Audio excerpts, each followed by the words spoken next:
Faites partie de l'invasion. Radiopirate.com. Radio Pirate. 100% 100% Pirate.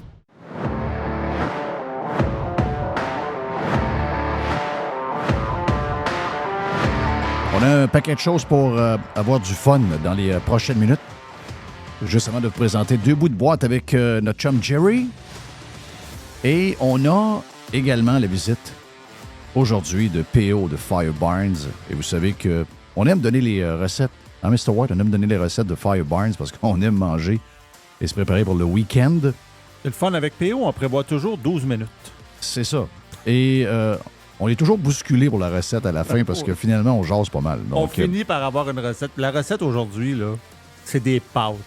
Exact. Puis des pâtes aux épices. Vous allez voir, c'est écœurant. Exact. Donc, un peu plus tard, on jase de business, on jase de plein d'affaires avec notre ami PO, comme d'habitude.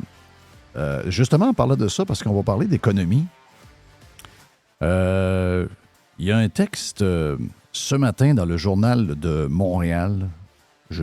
J'imagine qu'il est dans le Journal de Québec. C'est maintenant quasiment presque le même journal à 100%. Et c'est David Descoteaux. Donc, on salue David, qu'on connaît bien.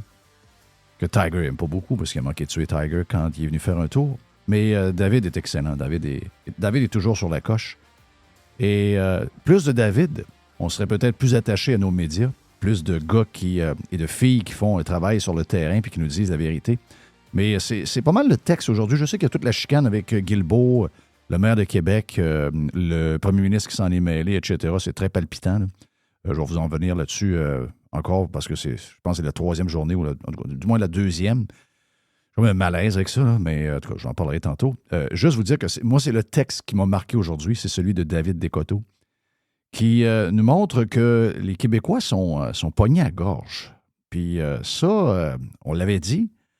On en avait parlé, on avait discuté de ça il y a de nombreuses... il y a 3-4 ans maintenant, on avait peur que ça en arrive là, avec tout ce qu'on avait fait comme folie pendant la COVID, et finalement, c'est exactement ce qui arrive.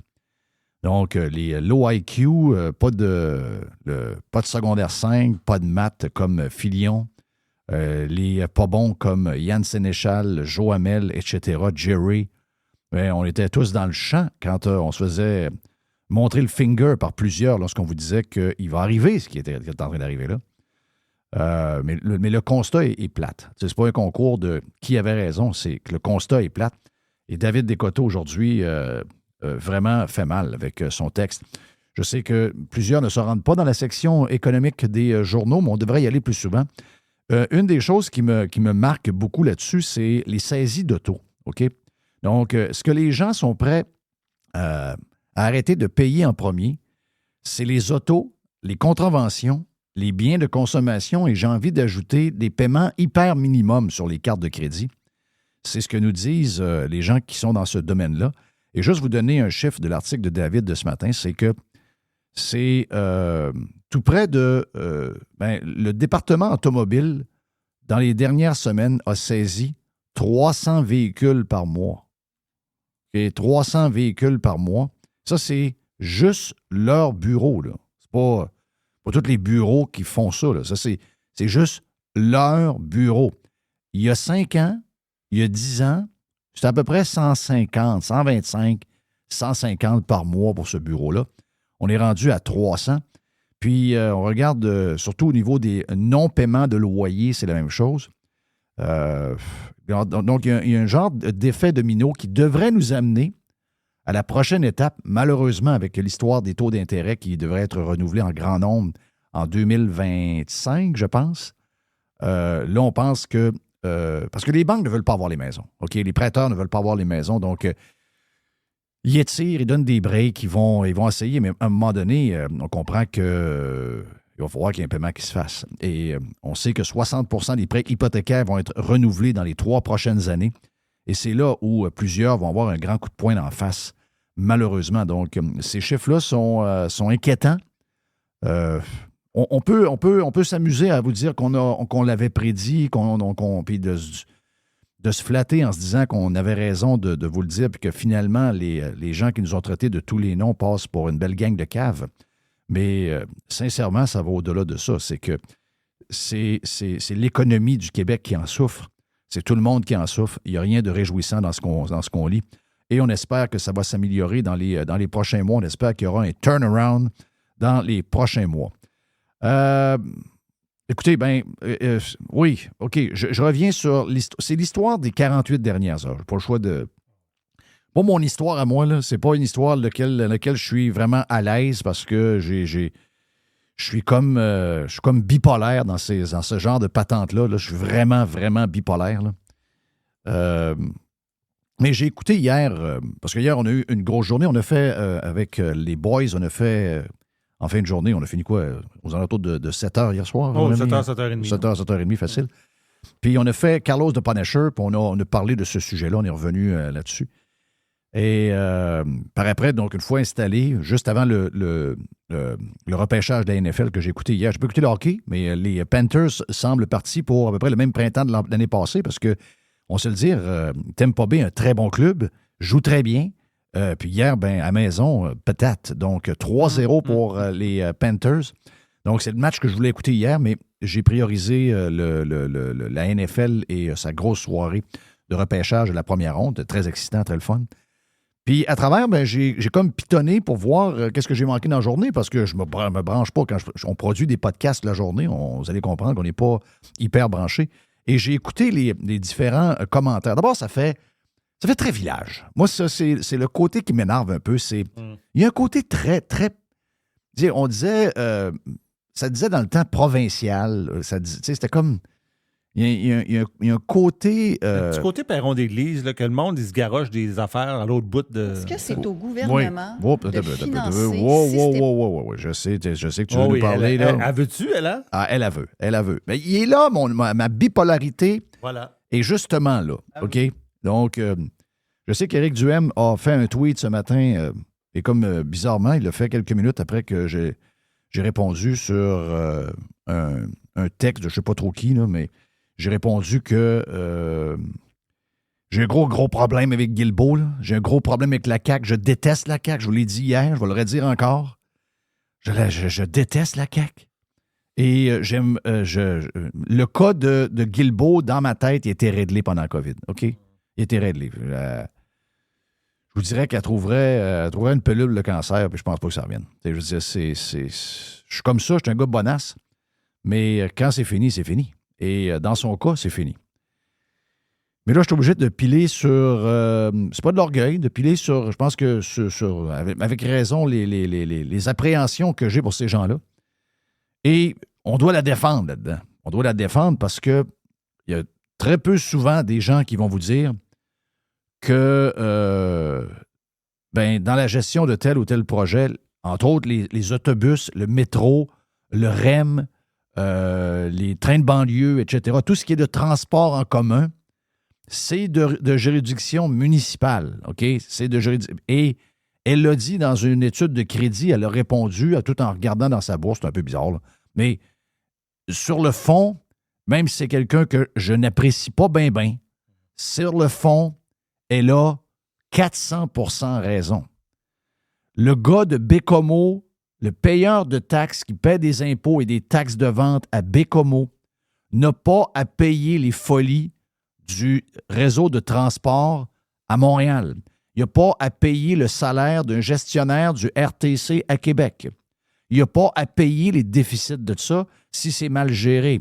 Il n'a pas à payer la folie de donner des salaires incroyables pour des jobs qui devraient être un peu moins, même pas mal moins payés, et d'avoir un paquet de pousseux de crayons d'un bureau qui, le lendemain qu'ils reçoivent un chèque de plusieurs dizaines de millions de dollars pour éponger un déficit qui est arrivé l'année d'avant ou les 2 années d'avant, on parle de 30-40 millions de déficit, avec un moment de lucidité incroyable et une excitation d'avoir le chèque, décide de récompenser tout le monde du staff et achète 30 000 ou 33 000 piastres de tasses.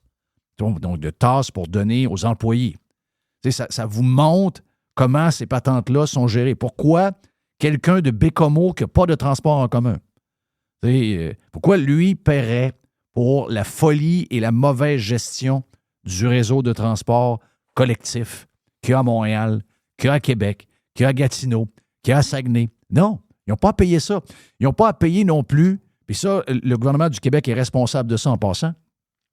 En principe, là, le paiement par le provincial des autobus électriques à des prix de fou, qui sont 3 fois plus chers que des autobus diesel, pour la même grosseur d'autobus.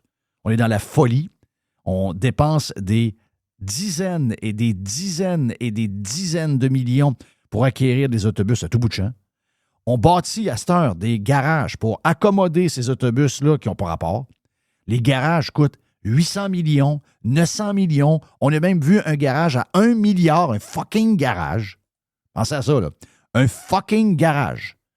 Et trop souvent, ce sont les payeurs de taxes de tout le Québec qui ramassent la folie du garage à Québec, du garage à Montréal, du garage à Longueuil, puis les autres folies du maire de Laval. À un moment donné, ça doit finir. Et juste pour ça, je vais prendre une trêve sur GG, sur Geneviève Guilbeault. On va prendre une trêve. Ça ne durera pas longtemps. Une fois que ce bout-là est fini puis qu'on passe à la pause, c'est terminé. Parce qu'elle va retourner à la place qu'elle est. Mais là, pour l'instant, je suis obligé de donner un thumbs up à Guilbeault. Et celui qui a l'air le plus fou là-dedans, parce que là, on n'a pas entendu les commentaires de Valérie Plante encore, on n'a pas entendu d'autres. Mais ceux qui se sont prononcés, c'est entre autres le maire de Québec qui, lui, par toutes les occasions inimaginables pour essayer de le voir encore plus saucé que celui qui était là avant. OK? Et il réussit, là. Il réussit au point où on est sur le bord de s'ennuyer de Régis Labaume, on peut vous dire. Et là, plante un couteau dans le dos de la ministre des Transports, qui avait raison. Et il se dit, en tout cas, anyway, moi, je ne fais pas affaire avec elle, je vais faire affaire avec le premier ministre. Et 2-3 minutes après, le premier ministre pogne le micro, alors que le gars est là et il traite de quêteux. Voici ce qu'il y avait hier à TVA là-dessus. Est-ce que c'est au gouvernement de financer systématiquement des déficits de sociétés de transport année après année? Ma réponse à moi, c'est non. J'ai pas confiance en Mme Guilbeault parce qu'il n'y a pas de vision qui émane de là. Il n'y a pas de vision de la mobilité durable. Geneviève est à la même place que moi, puis elle a de la vision. Les maires, c'est toujours plus facile de quêter à Québec que d'augmenter ou de faire un ménage dans leurs dépenses. Il est dans la salle devant vous. Qu'avez-vous à lui dire? D'abord, je vais vous dire que j'ai totalement confiance en Geneviève Guilbeault. C'est voilà. Regarde, on va leur donner ça, là. Je les aime pas. Je les aime pas du tout. Je les aimerais pas plus après. Là. Dans 3 minutes, c'est fini. Là. OK? Mais là-dessus, à choisir entre ta gang-là, qu'il n'y a personne que j'aime là-dedans, je vais prendre juste les faits. Sur les faits, c'est Geneviève Guilbeault qui gagne et c'est Legault qui gagne sur les maires. C'est drôle, hein, parce que ce qu'il dit, c'est un peu ce que Poilievre avait dit, là. Poilievre, il disait que les maires des villes, c'était des incompétents. Là. Et il s'est fait rabrouer par les médias québécois. Mais là, on est en train de s'en rendre compte que Poilievre a bel et bien raison. Là. C'est des gens qui, au nom des changements climatiques, hier, on a entendu d'autres. Hier, j'ai tombé sur un bout, à un moment donné, Chantal Hébert avec Patrice Roy. Patrice Roy est bon, Patrice. Il est bon, mais de temps en temps, même si c'est des gens qu'il connaît et qui aiment, il a le droit de les arrêter et de lui dire « Chantal », parce que Chantal Hébert est arrivée et elle dit « Ben ouais, moi, je pense que c'est le rôle des villes de s'occuper du transport en commun, surtout alors qu'on est on a la pression des changements climatiques. » La terre brûle. La terre brûle. Tu sais, à un moment donné, tu peux demander à Chantal Hébert, Patrice Roy a le droit de l'arrêter et de dire « Chantal, OK, parfait. Si tu nous avances ça, tu as dû faire tout ce qu'il fallait faire. » Il est où le data qui nous prouve que si on met encore des milliards à chaque année de plus pour éponger les déficits, la Terre va se mettre à refroidir. Les températures vont arrêter de monter, puis etc., tout ce que ces gens-là avancent. Est-ce qu'il y a une étude, est-ce qu'il y a du data qui nous montre que plus on met des autobus au Québec, puis qu'on paye le gros prix, et plus le climat se calme? Est-ce qu'il y a-tu des chiffres quelque part où, finalement, on va mettre des trains, des autobus, des métros, on va s'appauvrir à plus être capable de manger, on va avoir du transport en commun, ils vont tous nous enlever les chars, puis que finalement, on se rend compte dans 25 ans, 30 ans, que la Terre se réchauffe encore. Ça va avoir donné quoi? Absolument rien. Où sont les preuves? Où sont les preuves? Béton. Qu'est-ce que tous ces gens-là nous amènent? Les politiciens, les élus, les maires, les journalistes, les chroniqueurs. Jamais personne pose les questions sur les panels des différents médias qui proposent des nouvelles pour les boomers. Personne dit « Ouais, peut-être qu'on veut peut-être essayer de donner un coup de main à la planète, mais on est peut-être en train de creuser notre tombe. On est peut-être en train de tellement brûler de cash là-dedans, puis on ne connaît pas le résultat de ça. Il est possible qu'on ait des autobus à tous les coins de rue. On est possible qu'on mette du métro partout, puis on peut même enlever tous les chars. On peut même disparaître, si vous voulez. On peut même faire on peut mettre une forêt boréale à la grandeur du Québec. Et il est possible que dans 30 ans, qu'il n'y ait rien qui change pour le climat, malgré tous nos efforts. À un moment donné, il va falloir que vous nous montriez des preuves concrètes que les sacrifices financiers, les sacrifices que vous nous demandez au niveau de notre style de vie, que ça a un impact et que ça a des choses concrètes. Vous allez nous les montrer quand? Ça va arriver quand? Je sais que ça n'arrivera jamais. Je sais que vous ne serez jamais capable de démontrer parce que vous êtes dans l'idéologie. C'est de la folie. Il n'y a rien de concret. Il n'y a rien de scientifique dans toute cette folie. C'est juste une obsession d'essayer de gérer nos vies pour qu'on vive dans des appartements qui sont détenus par les villes, le gouvernement, qu'on soit transporté par des autobus, des trains ou encore des autos qui sont possédés par une organisation qui, elle, est financée par le gouvernement et que nous, on n'en est pas personnellement. On le comprend. Avant, on pensait que c'était une phrase vide. Mais on sait que c'est ce que cette gauche-là veut. Vous ne posséderez plus rien, OK? Vous ne posséderez plus rien et vous allez être heureux. C'est ça qu'ils pensent. Et c'est ça qu'ils veulent. Et ils se servent de la terre et ils se servent du climat qui est en train de changer comme il a toujours changé. Et ils essaient de vous faire croire que tout ce qui arrive, d'abord, tout est amplifié comme ça se peut pas. Tout ce qui arrive, c'est dû à votre mode de vie. C'est juste ça, la patente. Ils n'auront jamais de preuves. Ils n'auront jamais de data. Ils n'auront jamais les arguments justes avec preuves en béton pour conclure que ce qu'ils veulent, ça marche. Ils savent qu'ils n'ont pas besoin de le faire, et le jour où on leur demanderait, ils savent très bien qu'ils sont incapables de fournir quoi que ce soit. Donc voilà pour aujourd'hui, pour ouvrir. On vous rappelle qu'on a 2 boîtes avec notre chum Jerry dans les prochains instants. On a également notre chum PO de Fire Barnes qui va venir jaser. On parle de business, on parle d'économie, on parle de paquet d'affaires avec lui. Et on a plus de stock également sur le Prime. Si vous êtes membre, on aura du stock avec notre chum Carlos de Punisher. Et on a un UFO News aujourd'hui, vendredi. On revient. RadioPirate.com. A definite breakthrough step in home entertainment. Pirater, c'est légal. RadioPirate.com. Radio Pirate. 100% 100% pirate. Oh. Il y a une petite boîte. Il y a une petite boîte. Il y a une petite boîte. La petite boîte, et c'est la boîte à PIDS parce qu'on est le vendredi. Dans la boîte à PIDS du vendredi, il y a beaucoup de junk. Il y a toutes sortes d'affaires. C'est une boîte à PIDS. C'est pas une PIDS végétarienne. Je n'aime pas la PIDS végétarienne, Ouais, surtout quand il y a ça. des olives. Mais le vendredi, on a le goût de mordre dans un peu de pepperoni. Là. Oui, c'est ça. Il y a du pepperoni, mais c'est une pizza qui a été faite par un gars qui, autrement dit, qui a botché un peu. Là. C'est ça, OK, c'est un gars pas habitué. C'est un gars qui a veillé très tard le jeudi, puis qui est dans le rush le vendredi, puis là, il... Quand tu coupes des pointes, il y a une pointe, il n'y a pas de pepperoni. C'est ça. Il regarde pas bien la commande. Ça veut dire... c'est une 12 pouces, une 12 pouces. Là. La Il a pizza mis- arrive chez vous, tu as des olives sur une pointe, puis tu n'en avais même pas commandé. C'est ça. Ouais. Mais c'est bon, les olives, c'est une pizza. Moi, non, c'est sûr, parce que je trouve ça trop Moi, non. salé. J'aime les olives. Ben, c'est parce que les olives cuites viennent très salées. Oui, Mais ça moi, c'est ressort ce le que sang. j'aime. Ouais. Les olives noires, j'aime ça, mais les olives vertes, c'est une pizza. Crif, j'aime ça. Non, moi non.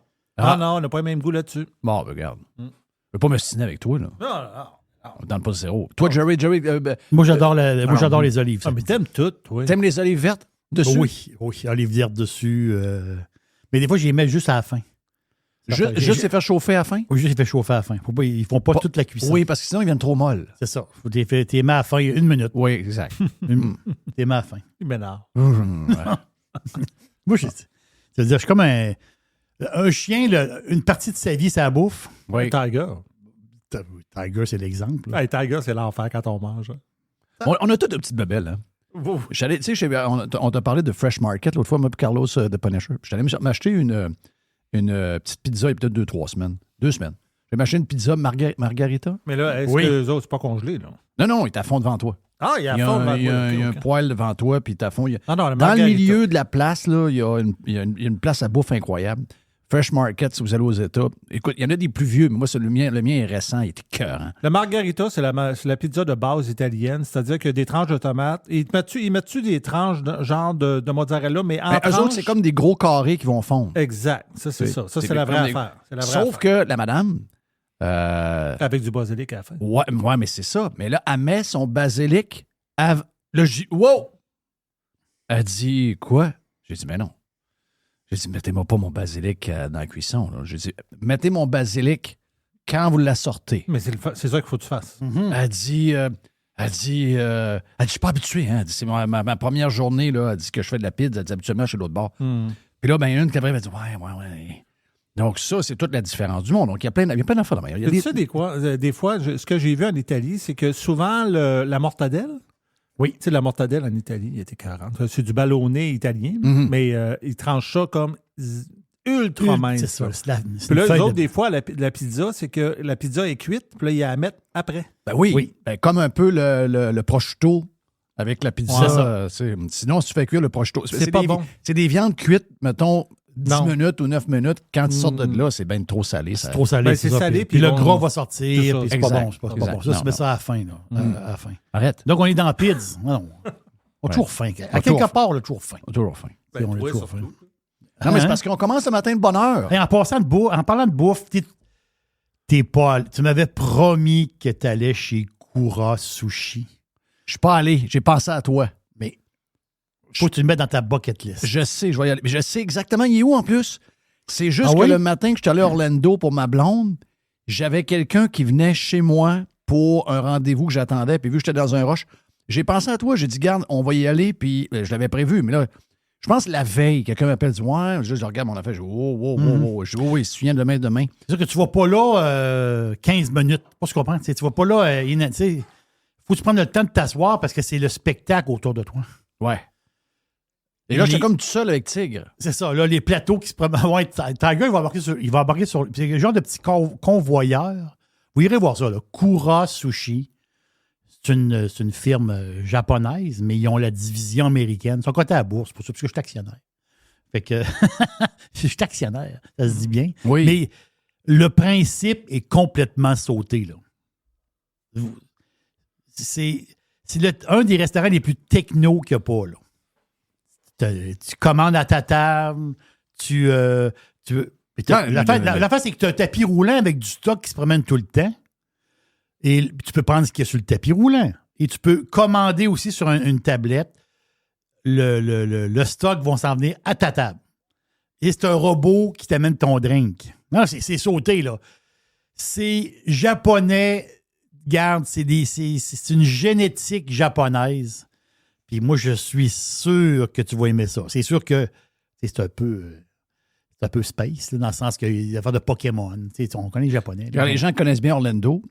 Si vous êtes sur la 4, donc la 4 qui s'en va vers Tampa Bay, si vous êtes sur la 4, dans le coin de la Turnpike, la 4, puis il y a une place, je pense que pour partir sur c'est la 528, tout ce coin-là, là, parce que j'étais dans le coin de Universal pour aller voir le tournoi. C'est exactement dans ce coin-là. Donc, c'est vraiment le central pour les gens.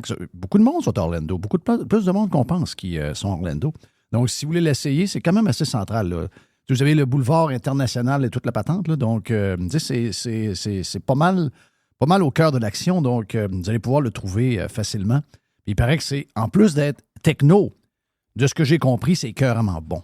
Oui, la bouffe, il paraît que le monde ne sont vraiment, vraiment pas déçus. Puis les restaurants, ils débordent de monde. Vraiment, là. C'est très jeune comme clientèle. Oui, puis souvent, tu vas arriver, il faut que tu attendes avant d'être placé. Ouais. C'est pas grave d'attendre des fois 10 minutes, là, mais l'expérience en vaut la peine. Moi, c'est sûr qu'à un moment donné, je vais essayer ce restaurant-là. Là. Un jour, ça, c'est garanti. Il y a un côté funny aussi de la place. Là. Tu te croirais à Tokyo, dans un restaurant, puis tu es en plein cœur des États-Unis. Là. Mais je pense que c'est une chaîne qui va expansionner. C'est pour ça que je suis actionnaire. Donc, je vois. T'es pas sur le CA, là? T'es juste actionnaire? Juste actionnaire, mais très, très pauvre. Est-ce que tu penses à un moment donné de monter sur le CA? Non, mais la fait, c'est qu'il ne me demande pas mon avis, même si je suis actionnaire. Ah, OK. Je suis trop petit. Ouais. C'est ça. Mais une affaire que. Dans le temps que j'étais sur Facebook ou Apple, ils m'appelaient quasiment pour que j'aille sur le CA. Puis à un moment donné, je me suis trouvé tannant, j'ai vendu mes actions. Je disais, hey, j'ai pas le temps, là. Donc. Mais t'as pas été actionnaire de Costco aussi? Oui. Oui, parce que quand je rentrais, je disais que c'était chez nous. Puis je voyais des affaires, je parlais aux employés. Oui. Vous êtes qui, vous? Ben, je dis, vous êtes membre? Je dis, non, je ne suis pas membre. Non, je suis actionnaire. Je suis un des actionnaires. Je suis membre, mais aussi je suis actionnaire. Exact. C'est pour ça que je te dis que là, il faut que tu checkes ça. Il faut checker nos affaires. Ouais. Une affaire qui est particulière. On regardait de travers pareil. Oui, c'est sûr que l'employé va dire, ouais. Le gars, il a. J'ai été dans Costco, probablement le seul moment où Costco était dans une genre de cage. C'est vrai, ça. Oui. Après, quand j'ai vendu, ça partit en fou. Oui. Donc là, ton entrée, puis non, ça n'a pas été un bon bout, ça. Non. Tu t'as pris qu'Apple. Exact. Puis il y a d'autres affaires aussi que ça a bien été. Là. Mais tant mieux, c'est ça qui est le fun. Le boursicotage, c'est ça qui est le fun. Chronique du boursicoteur, c'est quand? Mercredi. C'est le mercredi. Mercredi. Une affaire qui va être spéciale. Vous irez voir mr63.ca. OK. mr63.ca. On a des détails, mais on n'a pas tous les détails. Ça va être à Montréal, en plein cœur de Griffintown. Il appelle ça un nouveau lieu culturel et gastronomique. Il y a un bâtiment qui est là, mr63.ca. La fois, c'est capoté. Dis-moi encore. mr63, 63. OK. mr63.ca. J'haïs ça des .ca. Oui. J'haïs ça parce que je trouve que ça fait... je me limite à... Alors que le web, il ne faut pas que tu te limites avec un point .ca, alors qu'il y en a plein d'autres, .io, .ci, .ça, qui envoient le message que tu es big, puis tu vises gros. Donc, on dirait que le .ca limite ta place, à moins que ce soit juste uniquement pour le Canada. C'est quoi, c'est des appartements, ça? Non, l'affaire, c'est qu'il va y avoir des espaces autrement dit, que tu vas pouvoir louer.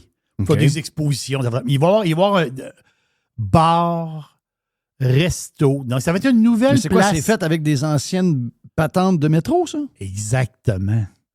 Ce qui est capoté, c'est qu'ils ont ramassé les vieilles voitures du métro de Montréal, les voitures des années 60. Ça, j'aime ça. Métro de Montréal, c'est 1967, je pense. Ça, c'est hot, mon ami. Donc, ils vont faire une espèce de grand espace sur plusieurs étages, mais avec les vieilles voitures. Je dis voitures, parce que vous savez ce que le wagon. Les vieux wagons du métro de Montréal. C'est capoté, les histoires, là. Ça va ouvrir en 2025. Je trouve que c'est un concept. Regarde, je ne sais pas tout ce qui va se passer là, mais ils veulent amener du fun dans la place. Ça, je trouve ça le fun. Ils veulent amener ça va être une place complètement différente que tu vas avoir vue à Montréal. Donc, mr-sur-les-3.ca. Je pense que tu peux même lui donner de l'argent, puis ils vont mettre ton nom sur un panneau, tu sais, inscrit à jamais, là. Je sais pas trop, là. Souvent, ils font ça pour se financer. Donc, ton nom va être là sur une espèce de mur, en fin de compte. Je pense que tu lui donnes 25$, ton nom va être sur le mur, là. Mais ça fait, c'est qu'il va y avoir des restaurants là-dedans, bars. Ça peut être quelque chose de pas pire, tout. À première vue, ça a l'air le fun. Ouverture 2025.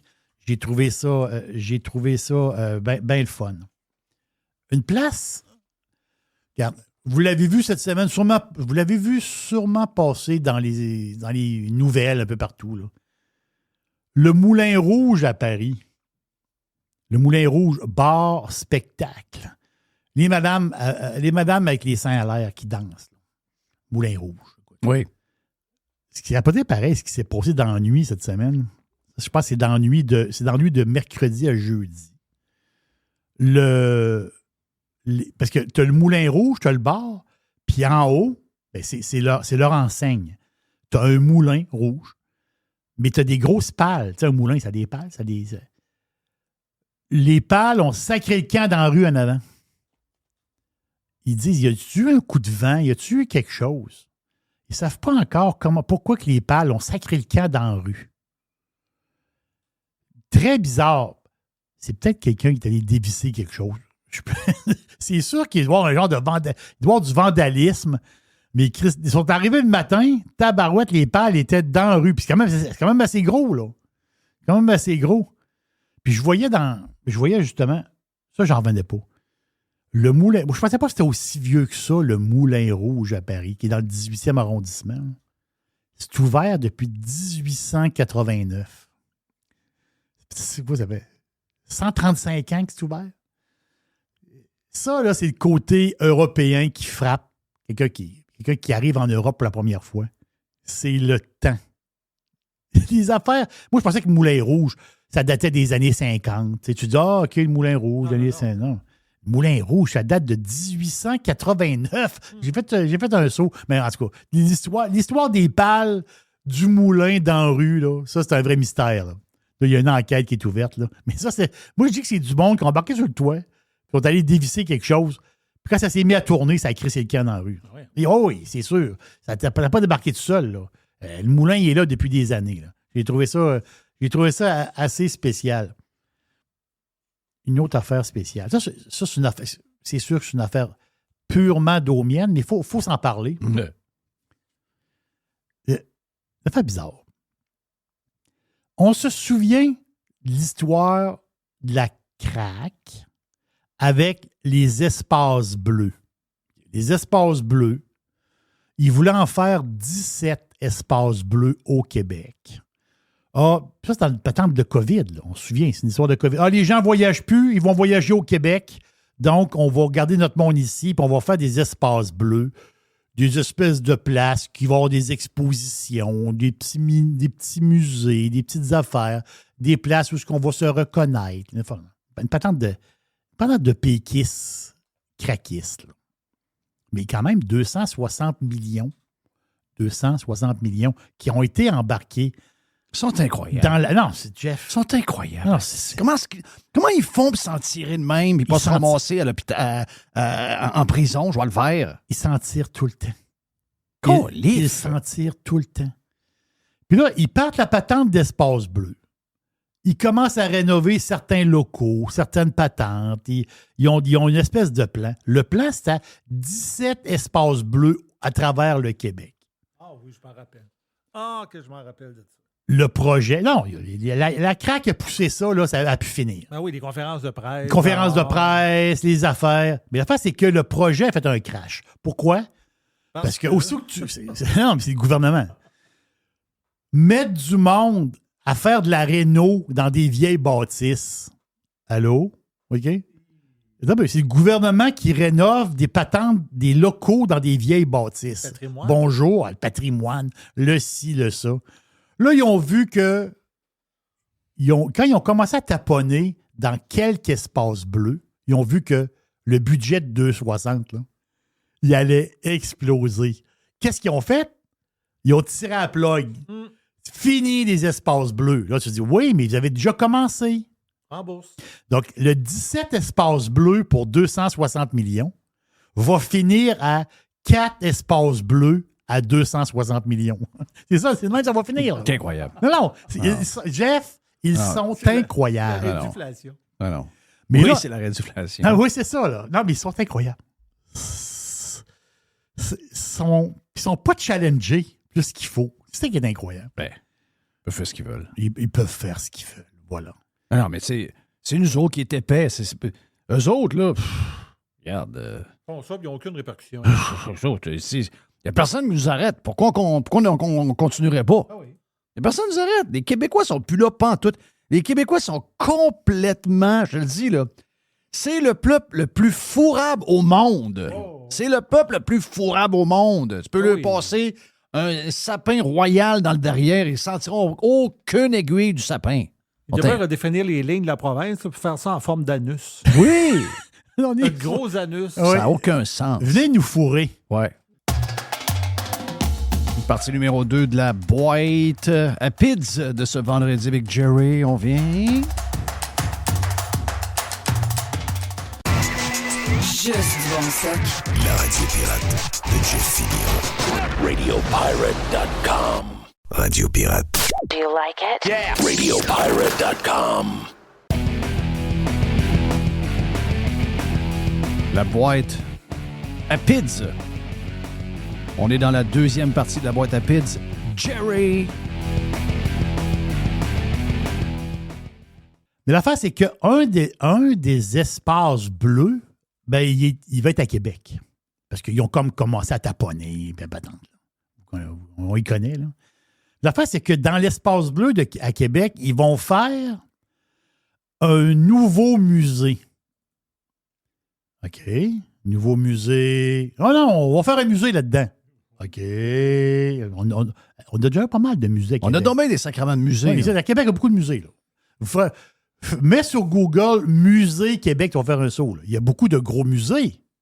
Musée des Beaux-Arts, Musée de la civilisation. Mais il y a plein de petits musées. À Québec, on est loadé en musées. Là. On n'est pas pire. Là. Je comprends que Paris a beaucoup de musées.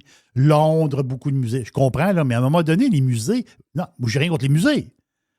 Mais il ne faut pas que les musées soient pareils.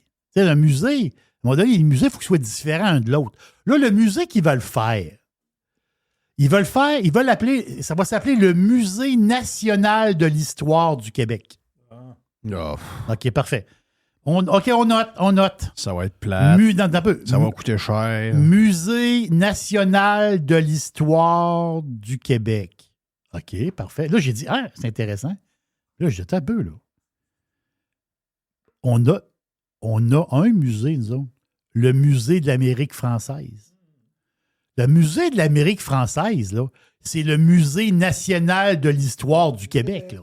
Je ne sais pas si vous l'avez déjà visité. Moi, oui. C'est un musée national de l'histoire du Québec. Là, le nouveau musée va s'appeler le Musée national de l'histoire du Québec. Chris, on va avoir deux musées pareils. C'est la seule place dans le monde pour avoir deux musées sur le même sujet, là. Moi, j'ai jamais vu ça nulle part, là. Tu arrives à une place, tu as un musée, exemple, musée de la guerre, musée de telle affaire, le musée des vieux chars, le musée de... Non. Ici, on va avoir deux musées pareils. C'est le nouveau musée, mais il est pareil comme l'autre musée. C'est incroyable. C'est quoi cette histoire-là? Ça, c'est n'importe quoi. Christophe, mets des bonhommes de cire dedans, fais quelque chose. Moi, un musée que j'aimerais avoir, c'est le musée des crosseurs. C'est que tu mets des crosseurs en cire, puis tu as le droit de les frapper. OK. Non, ça, c'est pas... Ils te mettent... quand tu rentres, tu payes 25-30$. Ils te donnent des gants de boxe. Oui! Le crosseur, il y a une bobblehead. OK. Là, quand tu frappes dans le front, la tête, puis tu sors de là, puis même si tu t'es fait fourrer depuis que tu es au monde, je sais pas combien, 100 000, 200 000... Ils t'ont même fourré en rentrant dans le musée, puis il était à 50$ pour rentrer plus taxes. Exact. Mais au moins, tu peux te défouler. Exact. Oui, mais là, je veux pas que tu nommes personne. Tu peux pas le démolir parce que le prochain aussi, ils veulent défouler. Comprends? Mais la face, c'est qu'il y a tellement de crosseurs que tu vas avoir l'embarras du choix. Puis le musée, il y a quand même une limite. On prendra un garage GRTC ou de la Société de transport de Montréal. Il y a des grands garages. Parce qu'on va avoir besoin d'espace parce que... Il va y en avoir beaucoup. Il y a beaucoup de crosseurs. Là. Oui. Ben oui. On s'entend-tu, là? Il y a énormément de crosseurs. C'est affaire de même. Juste de même. Là. Sydney Sweeney, là. Oh, ça, elle dérange du monde. Sydney. Moi, pour vrai, là, je la connais pas beaucoup comme actrice. Vous avez entendu? Là? Mais quand j'ai vu ses photos, puis je sais pas trop, elle était dans une espèce de gala, puis elle avait une robe plongeante. Puis Elle a des seins parfaits. la fille est d'une beauté. La fille est d'une beauté incroyable. Elle est full naturelle. Elle est full naturelle. Mais on s'entend-tu que c'est une jeune femme, elle est toute jeune. C'est toute jeune. Donc elle a un visage très jeune. Mais comment ça qu'elle dérange tant que ça, cette fille-là? C'est parce que... Elle est belle, puis elle a... Parce qu'il y en a qui disent que... Il y en a qui disent... Il y a beaucoup de monde qui disent ça. Elle a juste des beaux seins, autrement dit, elle, là, elle n'a pas de talent, elle n'a pas de ci, elle n'a pas ça, elle n'a pas rapport. Pour vrai, en plus, qu'ils vont disparaître. Qu'est-ce que tu veux dire? Ben, les seins de même, habituellement, ça disparaît. Après un enfant ou deux. Oui, c'est ça. Puis là, ça va se mettre à vieillir, puis là, ça va venir un peu plus. Tu sais, des gros seins de même, en tout cas, des filles que je connais qui ont été blondes, je sais pas trop, ça finit jamais bien. Si c'est pas arrangé, ça finit jamais bien. Mais présentement, la fille... Donc après ça, une fois si ils sont pas arrangés, il n'y aura plus rien. Mais moi, je pense que parce qu'elle est drôle. Ça dérange. Il y a une bonne femme là, qui est une réalisatrice, 82 ans. Je dis, elle est même pas belle, puis deux, elle est même pas bonne actrice. Elle n'est pas belle. Elle est belle en sacrament. Elle est belle, tu dis. C'est une très belle femme, femme. très belle fille.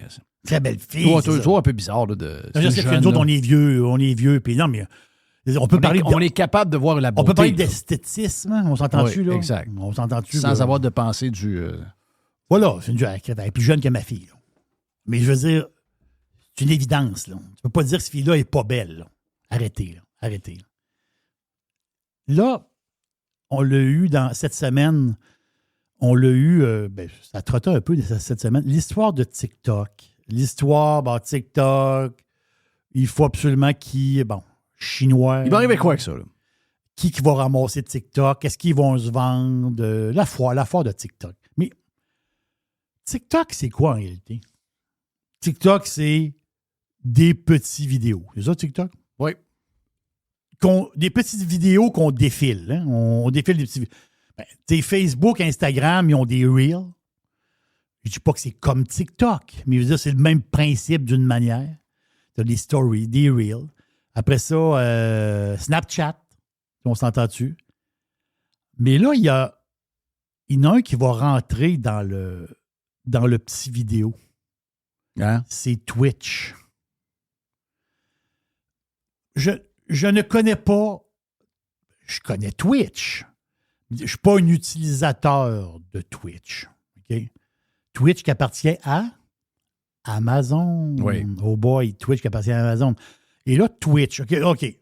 Twitch, tu vas sur Twitch et tu regardes, mettons, des vidéos, du live, du monde qui sont en train de gamer, etc.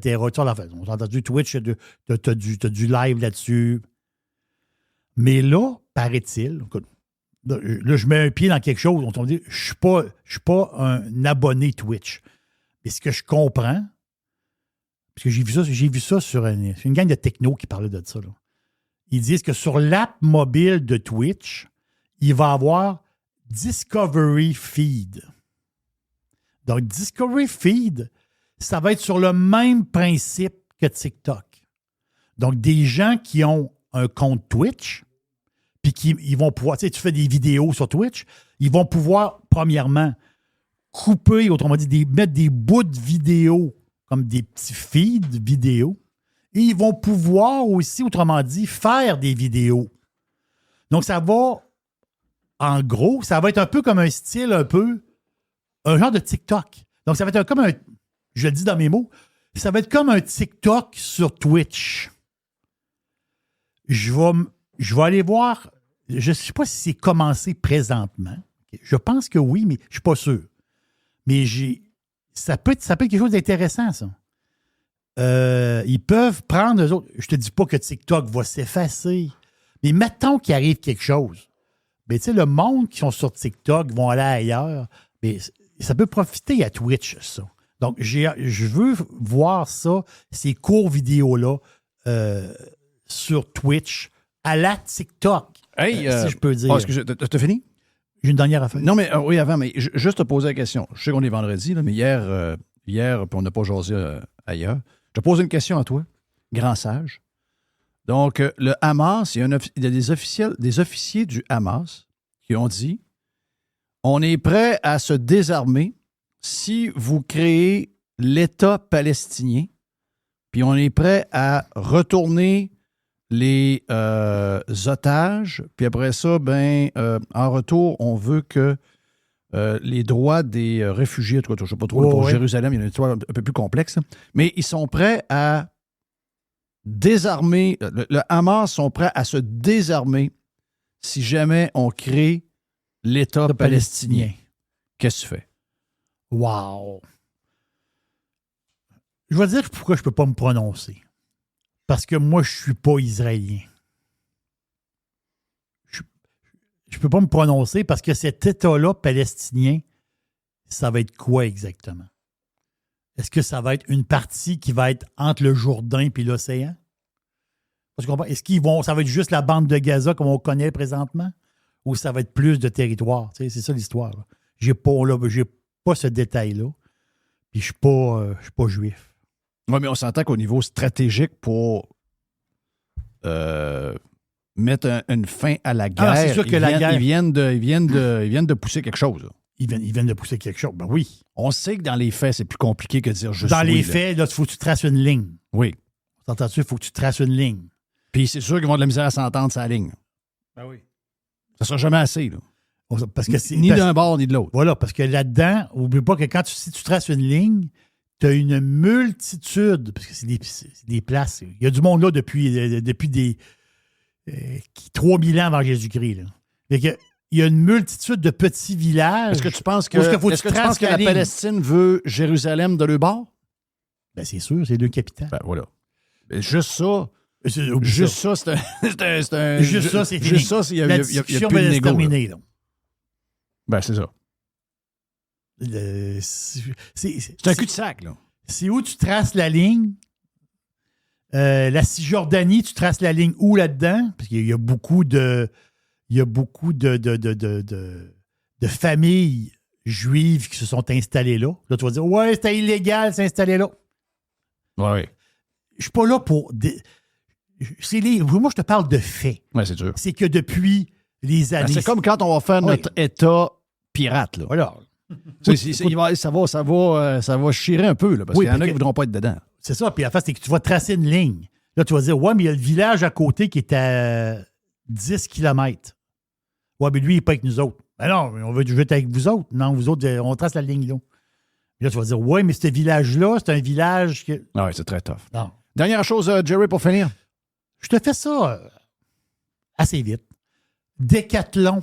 Es-tu un client de Décathlon, les magasins? J'y vais de temps en temps. Bon, je vais y aller une fois, 2 fois par année. Décathlon, ils ont... Est-ce qu'il y en a en Floride? Non, ils ne sont pas encore aux États. OK, c'est ça l'affaire. Mais le boss, tu te rappelles, on connaît le boss de la division canadienne, tu te rappelles de lui? Lui, je pense qu'il est déménagé aux États parce qu'il veut établir dans le coin de Boston les premiers. Je me rappelle, oui. Tu veux dire qu'il n'y en a pas déjà? Il avait fait un essai aux États-Unis. Oui, ça n'avait pas marché. Ça n'avait pas marché. Non. Mais ils vont se reprendre. Ils vont se reprendre. Ils vont le faire différemment. Ils ont fait Montréal.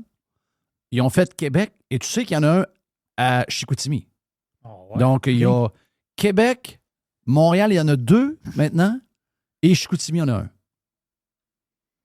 Chicoutimi, en fait, une version spéciale parce qu'ils disent que c'est le terrain de jeu du Québec. C'est vrai que le Saguenay est une place incroyable pour la pêche, la chasse. Il y a tellement de lacs, il y a tellement de montagnes. Il y a plein d'affaires. Donc, ils ont fait je vous dirais probablement une version plus la tulipe, sel, que juste table de ping-pong puis patente de même. Il y a des là. Oui. Il y a énormément de patentes de nature. Le plein air. Parce que le plein air au Saguenay, à part la boisson, c'est l'activité numéro 1. C'est vrai? Oui. Okay. Il faut le dire. Ben, ils vivent pour le week-end. Ils vivent le week-end. Je suis un gars de Chicoutimi. Il y a même un décathlon à l'Université Laval, ça veut dire ça? Ouais, c'est que la boutique qui était là, qui était avant Sport boutique Expert, la boutique ils n'ont du pas renouvelé coureur, Sport la Expert, petite c'est ça. boutique. C'est ça. Exact. Cette petite boutique-là, c'est un Décathlon. La Oui. face, c'est que Mais ça, Décathlon... mais ça, c'est un coup de maître pareil. Excuse-moi, là. C'est comme un symbole, cette petite boutique-là. Oh. Ça, c'est un bon coup de maître. Tous les runners Vont là. vont là. Oui. C'est une habitude. Mais les espadrilles chez Décathlon. Parce que les autres, c'est ça, ils ont leur marque, ils ont toutes leurs Oui, marques. ils ont toutes leurs marques. Ça, Voilà. c'est. Je trouve qu'elles sont so. Ils ont comme deux brands. Ils ont une qualité moyenne, ils ont une qualité supérieure. Oui. Le look fait dur un peu. Mais est là l'histoire que je veux te raconter par rapport à Décathlon. C'est que Décathlon, 1700 magasins dans 70 pays. Puis comme on vient de parler, peut-être aux États-Unis dans le futur. Mais présentement, chez Décathlon, OK, il y a, peut-être pas ici, mais je pense que oui, là, il y a 71 marques chez Décathlon. Tu sais, quand tu penses à ça, là, Décathlon, c'est comme Aldi. Décathlon, il y a 60... Décathlon, c'est Aldi. Leur marque, c'est leur marque à eux autres. Mais tu sais, il y a comme un nom. C'est Aldi. C'est pareil comme Aldi. Mhm. La bouffe, le plus gros vendeur de bouffe de supermarché au monde, c'est Aldi. Aldi. Aldi puis Décathlon, c'est le même modèle. Parce qu'elle dit, ils n'ont pas de marque. Ils n'ont pas de... De temps en temps, il va y avoir des marques connues. Mettons que t'achètes Ils ont du ketchup. Coke. Ils ont du Coke. Ils ont C'est ça. Mais généralement, c'est leur propre brand avec leurs produits. Puis c'est toutes des copies des affaires. C'est juste des copies. C'est exactement ça. Leur propre brand. Les Rice Krispies sont pareils. C'est la même boîte. Tu regardes, tu dis, c'est un Rice Krispie. Là, ben, tu vois le nom là, à côté dans le coin en petit. Là. Tu dis, OK, là, tu les manges pareil. Même affaire. C'est que Décathlon, mettons, les cases de vélo, c'est eux autres qui vont faire la conception. Et comme je dis, ils ont leur marque. Mais tout ce paquet de marques-là, Décathlon va faire un virage énorme. Ça ne sera pas du jour au lendemain. Mais ils veulent passer de 71 marques à 15. Hein? Parce que la marque, mettons que tu achètes un casque de vélo, puis mettons c'est la marque, c'est Jerry. Mais le vélo, la marque, c'est Jeff. Là, ça va être le vélo, ça va être Jeff. Ça va être Jeff, puis le casque, ça va être Jeff. Ouais, c'est logique. Les gants, ça va être Jeff. Les souliers de vélo, ça va être Jeff. Un peu comme Adidas, comment dire? Ouais. Donc, ils vont mettre des noms en fonction du sport. Voilà. Parce que le monde, ils se sont rendus compte, puis Décathlon, ça a fait leur succès, mais ils disent que... C'est un article extraordinaire que j'ai lu par rapport à ça. C'est le fun à lire, cette affaire-là. Oui, moi, je lis tout le temps, Jeff, puis j'aime ça, vous partagez ça. Je dis, à un moment donné, tu dis, j'ai pas écouté une série Netflix. Non, j'ai pas écouté la série Netflix parce que j'ai lu des choses. Moi, j'aime ça me renseigner, puis j'aime ça lire ça. Je trouve ça passionnant. Surtout dans le retail, j'ai un faible pour le retail, j'aime ça. Qu'est-ce que tu veux? Mais l'affaire, c'est qu'ils se sont rendus compte que, plutôt que tu achètes la paire de lunettes fumées, la paire de lunettes fumées, elle a une marque. Mais j'ai un autre produit qui a une autre marque. Mais je me perds dans les marques. C'est comme si ma marque, elle n'avait pas de valeur. Elle a moins de valeur. Tandis que là, tu vas avoir un excellent vélo avec la marque Jeff, mais le casque qui va avec, c'est le casque avec le Jeff. vélo. Voilà. Donc, il va avoir une marque de trekking. Puis dans le trekking. Je suis obligé de te dire qu'il aurait dû faire ça avant. Ça leur a pris du temps à allumer. Là. Non, c'est ça, oui. Mais exactement ça. Là, ils sont partis là-dessus. Là.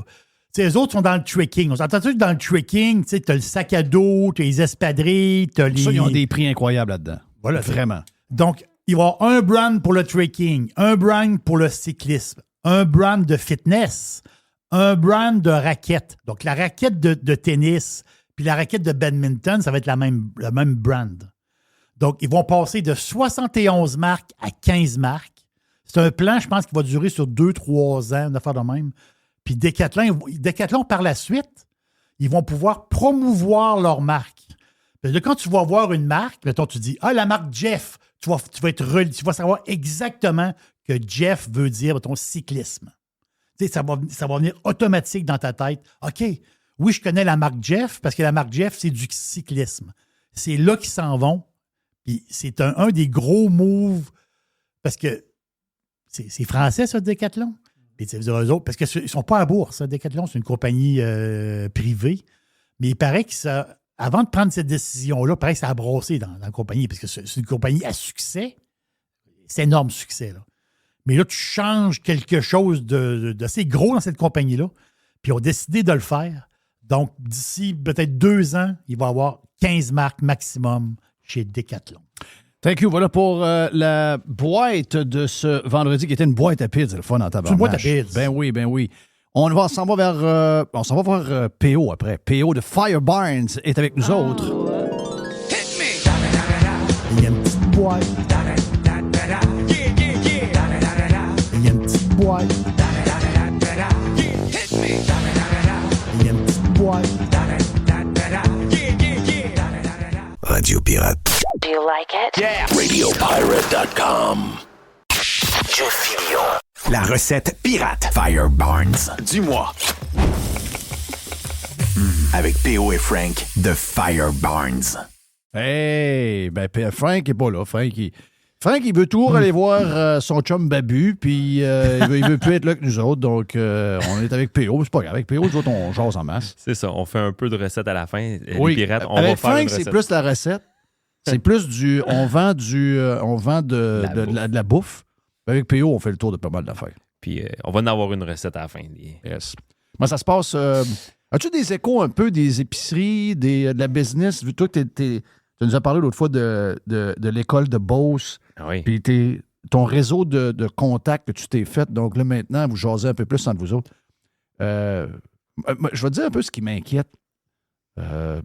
Depuis que je suis revenu, on est plus branchés qu'on était. La distance n'a plus beaucoup d'importance comme avant. Tu sais, avant, on allait quelque part, puis on était vraiment décrochés. Là, maintenant, avec tous les moyens de communiquer, on est ailleurs, mais on est comme chez nous. Mais il y a un petit côté pareil que quand on croise du monde, qu'on ne croiserait pas si on est loin parce qu'on leur envoie pas un messenger pour « Hey, salut, comment tu vas? » Mais là, finalement, tu arrives à telle place, à Quincaillerie, boum, tu rencontres.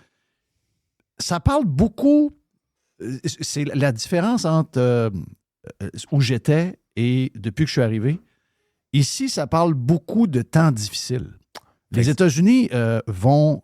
Ben, écoute, d'ailleurs, je mangeais avec quelqu'un cette semaine. Lui, le gars, il est en finance, il me dit, Jeff, il dit, c'est sûr. Il dit, c'est sûr que le Canada n'a pas le choix. Là. Le Canada va baisser les taux d'ici la fin de l'année parce qu'ils n'ont pas le choix. Le monde est étranglé. Puis, ils vont être obligés d'aller contre les Américains. Donc, on va avoir une baisse encore du dollar. Lui, il dit, le dollar va baisser en bas de 70 cents. Ouch. Et il dit, les États-Unis, eux autres, moi, je pense que les États-Unis vont être obligés de augmenter les taux. OK? Donc, il dit, pour la première fois de l'histoire, on va s'en aller complètement à l'opposé parce que notre économie est capote et que celle des Américains est à fond. Donc, on a comme deux réalités différentes. C'est rare que ça arrive, mais c'est rare que ça arrive. Lui, il dit, c'est beaucoup Trudeau. Là. Trudeau a démoli l'économie du Canada depuis 10 ans en étranglant le secteur énergétique du pétrole, etc., puis un paquet d'affaires. Puis ça, c'est la résultante de ça. Donc, on s'en va vers quelque chose de rough. Puis il dit, sérieux, une fois qu'on s'en va là, on ne sait pas trop comment ça va finir. Mais lui, il me parle de ça, puis il me dit, mes clients, ces clients sont très fortunés. Ces clients se tournent vers d'autres devises. Les clients s'en vont vers le marché américain, délaissent le marché canadien des actions, etc. Si Monac, je dis, mais voyons donc, c'est quoi qui fait que ce mood-là est comme ça? Puis, d'un autre côté, j'ouvre les médias et à chaque jour, il y a une taxe de plus là qui veulent mettre, une taxe de plus là. Pourquoi le milieu, comme vous autres, le milieu des affaires, le milieu de la finance, savent que le monde a plus de jeux pour consommer, puis on le voit dans les chiffres, mais que les élus ne le voient pas. Ça, c'est bien, bien dur à comprendre. C'est une excellente question. T'sais, hier, j'étais au salon Gordon, au salon GFS. On exposait, puis j'ai rencontré un... C'est quoi GFS pour les gens? C'est Service alimentaire Gordon. C'est un distributeur alimentaire qui est nord-américain. Ça, c'est un des plus gros. Hein? Ça, c'est des plus gros en Amérique du Nord, mais ils ont une filiale canadienne. Nous, on vend partout à travers leur réseau au Canada. Mais hier, c'était le salon à Québec. Et je parlais avec un gars qui a parti une business en 2015 en même temps que moi, que je connais très bien, puis il me disait que moins 15% total overall dans ses ventes au détail.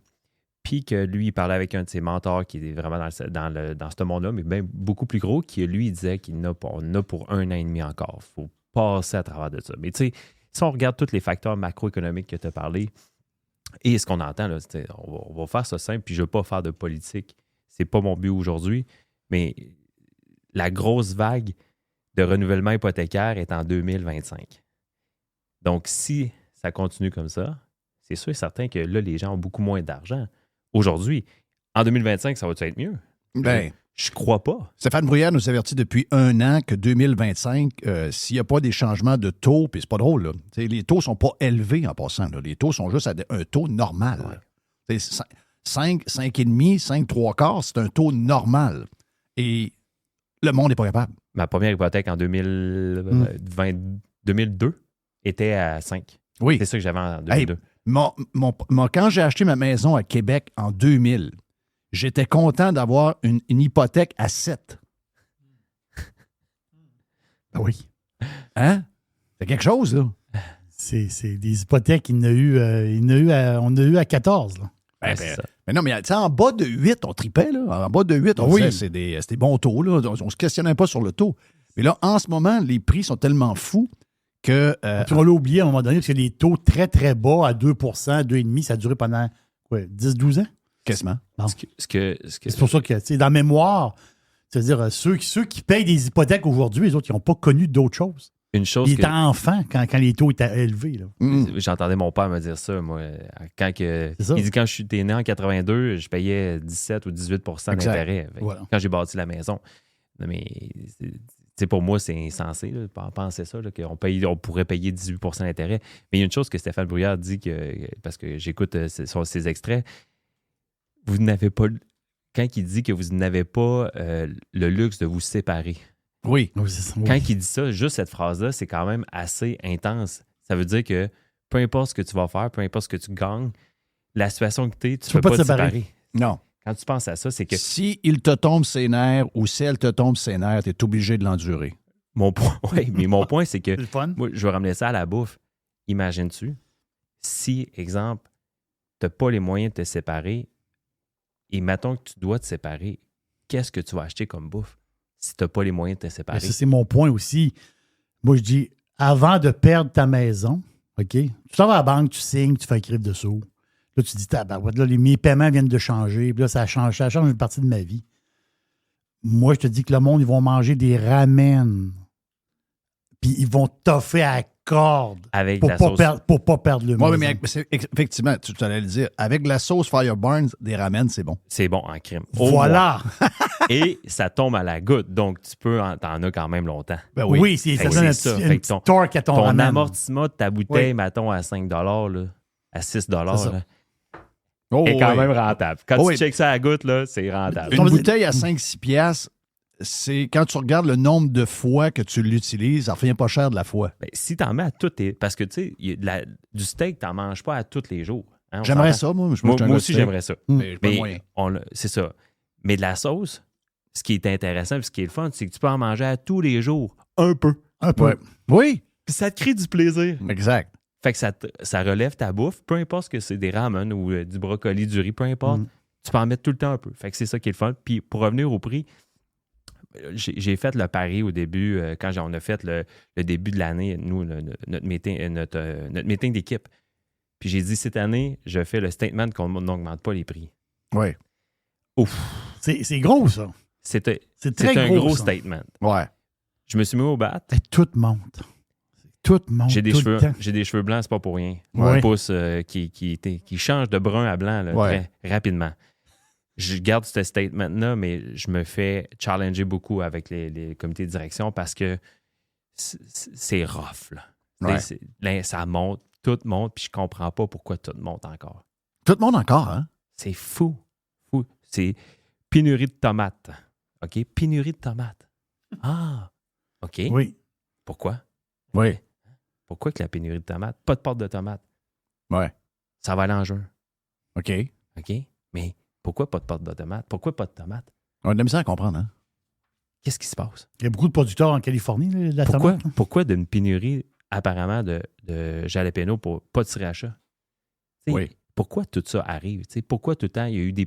Combien de fois qu'on a entendu le mot pénurie durant la pandémie? Est-ce que c'est toutes des... Tu sais, Apple, quand il sortait des téléphones, là, il en laissait dans un entrepôt caché, puis il faisait semblant qu'il y avait une file, puis qu'il manquait de téléphone pour être sûr de... On a l'impression que c'est un peu... Écoute, on peut avoir un côté conspi. Je m'assume. On a l'impression que les pénuries sont comme inventées un peu. Je ne veux pas alimenter le côté complotiste, mais moi, je pose la question, pourquoi? Oui. Et quand tu as un pourquoi, tu demandes pourquoi, tu n'as pas de réponse. Tu n'as pas de réponse du tout. Soit tu as des réponses qui sont insensées ou tu n'as pas de réponse. Ouais. OK? Puis là, je généralise. OK? Ouais. Je ne m'en vais pas dans une étude scientifique. Peut-être qu'un pirate a la réponse puis il va m'écrire. Le manque de travailleurs, le ci, le ça. Non? OK. Manque de travailleurs. Donc, le champ de tomates en Californie, là, les tomates italiennes, mettons. Là. Souvent, les pâtes de tomates sont faites à base de ces tomates-là. Ah, ils ont 100 000 immigrants illégaux qui rentrent quasiment par mois. Il ne doit pas manquer de monde pour prendre des tomates dans le champ. Là. Fait que là, le statement que j'ai fait, je l'assume. Puis là, ben, faut travailler en conséquence. Puis on ne montrera pas nos prix, mais c'est pas facile. Ça monte. Fait qu'il faut travailler. Est-ce que dans ton cercle de chums qui sont dans le business, de toutes sortes de business, là, la bouffe, peu importe quoi, est-ce que ça semble être la même chose pour tout le monde dans tous les secteurs? Bien, effectivement, des discussions que j'ai avec des amis entrepreneurs, c'est pas tout le temps, c'est pas rose. Il y en a tout le temps un qui dit moi, ça va bien. Ouais. Mais je sens que c'est morose. Puis c'est pas le fun, cette ambiance-là. Hein? Est-ce que tu remarques la question que je te disais tantôt? Est-ce que tu remarques que tout le monde sent ça, tout le monde fait attention, mais à tout bout de champ, un élu municipal ou provincial ou fédéral, il y aurait quelque chose. On va mettre une taxe de 220$ par char. Moi, ce que j'aimerais, c'est que les élus, ils nous démontrent leur raisonnement. Tu sais, quand que moi, je veux faire une démonstration d'augmentation de prix à une bannière, je vais monter un gros fichier pour l'explication, que vraiment avec des graphiques, des preuves, comme de quoi, les raisons pourquoi j'augmente le prix. Parce que c'est bien que ça se passe. Hein? C'est comme ça. C'est exactement le même. C'est tout transparent. Mais ça serait le fun OK, tu veux augmenter la taxe. OK, parfait. Démontre-le pourquoi. Oui. D'où que ça va venir. Puis est-ce que tu as fait tous les efforts avant d'arriver là? Est-ce que tu as fait tous les efforts? Pourquoi te payer ton garage d'autobus 1 milliard? C'est une boîte d'acier, là, une boîte vide, là, avec des poutrelles, du béton pour accoter les poutrelles, un système d'aération, puis un stationnement en béton, une plateforme de béton. Comment t'es arrivé à 1 milliard pour un fucking garage? Mais il n'y aura jamais réponse. Écoute, moi, je vais poser tout le temps la même question. Pourquoi? Ouais. Démontre-moi là, puis dis-moi pourquoi. Mais ce que ça fait en sorte, une fois qu'on augmente, tout augmente, c'est que les gens n'ont plus d'argent dans les poches. Là, je généralise. Il y en a qui en ont des sous, là. Oui, mais t'as raison, mais on a comme créé... Ce qu'on ne voulait pas créer là, depuis 10-15 ans, c'est exactement ce qu'on a fait avec plein de décisions qui étaient supposément pour aider la classe moyenne.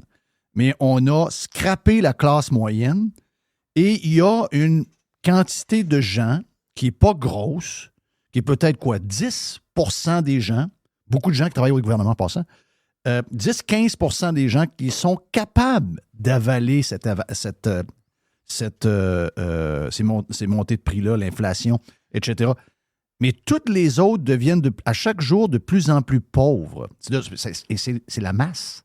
Quand tous mes moves, Jeff, que je fais en affaires depuis 2015, j'ai 2 personas que je pense toujours. Je ne sais pas si j'en ai déjà parlé aux pirates, là, mais je pense avant de prendre une décision, peu importe, dans mon entreprise, je pense tout le temps à 2 personas. Je pense premièrement à la madame de fin cinquantaine, qu'elle est habituée depuis 30 ans de prendre toujours le même ingrédient parce qu'elle a lu dans un livre de recettes ou elle a écouté Ricardo qui dit faire ça. OK, je pense tout le temps à cette madame-là. Toi, tu veux la convaincre, elle, de prendre ton produit. Ça, c'est le premier persona, OK, pour le changement de produit. Deuxième persona que je pense tout le temps, c'est soit l'homme ou la femme, dans le début ou dans la jeune trentaine, qui vient de se séparer, qui a des enfants à la charge, qui a un revenu, puis qui habite dans un appartement ou une maison qui n'a pas beaucoup d'argent. Oui. Je pense toujours, avant de faire un move, je pense toujours à ces 2 personas-là. Oui, mais il n'y a personne au gouvernement qui fait ça. Non, pas au gouvernement. OK. Toi, tu y penses. Moi, j'y pense pourquoi. Puis c'est comme ça que je fais passer ma vision, que j'essaie de convaincre des actionnaires puis nos financiers. C'est que je pense tout le temps à ces gens-là, puis on est capable à l'interne d'être meilleur, ou comment on est capable de ramasser les sénateurs dans l'usine, être plus performant, être meilleur, mieux négocier. Comment qu'on va faire pour arriver... faire le tour avant de... C'est ça. Ça, c'est la façon que j'essaie d'amener la vision chez Firebarns. Les deux personas, puis travailler à l'interne. C'est pour ça que là, on vient d'investir 1 million dans l'usine. On en parlera peut-être un peu plus tard.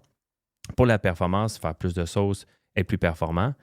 Mais on investit pour mieux performer. Donc, pour tenir tes costs, tes prix de fabrication. Mais c'est tough de faire, de maintenir ces genres de prix-là parce que ça te force et ça t'oblige à pas juste regarder ton BAYA. En fait, un BAYA, c'est le bénéfice, le bénéfice avant impôt puis amortissement. Et de dire, parfait, tu passes ça à ton président, tu dis, bon, moi, j'ai besoin de 2 % de BAYA de plus. Le président, là, lui, ce qu'il fait, c'est qu'on va voir son DG, puis il dit, j'ai besoin de 2 %.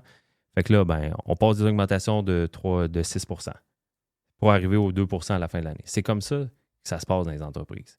Moi, c'est pas comme ça. Même s'il faudrait que je le fasse, si moi, je veux changer les choses dans ma vision des choses, il faut que j'amène d'autres choses, une autre façon de réfléchir.